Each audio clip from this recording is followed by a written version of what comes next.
আসছে পরবর্তী খবরে।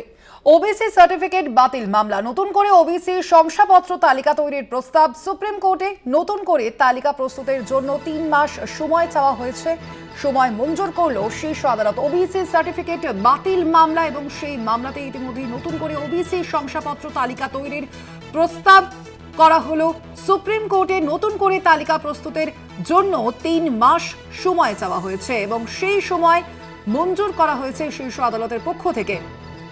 আরো বিস্তারিত জানবো, ফোন লাইনে রয়েছেন প্রতিনিধি পীযূষ কান্তি নাগ। পীযূষ দা, কি জানা যাচ্ছে এই মামলা সম্পর্কে? দেখো, ওবিসি সার্টিফিকেট বাতিল সংক্রান্ত মামলার শুনানি ছিল আজকে সুপ্রিম কোর্টে। তুমি জানো যে কলকাতা হাইকোর্টের বিচারপতি রাজাশেখর মান্তার বেঞ্চ ওবিসি সার্টিফিকেটের বাতিল বলে ঘোষণা করেন এবং সেই রায়কেই চ্যালেঞ্জ জানিয়ে সুপ্রিম কোর্টে আবেদন জানানো হয়। সেই মামলার আজ শুনানি ছিল। এই মামলার ওবিসি সার্টিফিকেট বাতিল সংক্রান্ত মামলার ফলে রাজ্যের বিভিন্ন বিভাগে কর্মী নিয়োগের ক্ষেত্রে কিন্তু আটকে রয়েছে, এখনো পর্যন্ত স্থগিত রয়েছে। ফলে কোনো বিভাগেই এখনো পর্যন্ত নিয়োগ হচ্ছে না এই ওবিসি সার্টিফিকেট মামলা শুনানি শেষ না হওয়া পর্যন্ত। সুপ্রিম কোর্টে আজকে আদার্স ব্যাকওয়ার্ড ক্লাসের কমিশনের পক্ষ থেকে আবেদন জানানো হয় যে 3 মাস সময় ধার্য করা হয়েছে, সেই 3 মাসে তারা নতুন করে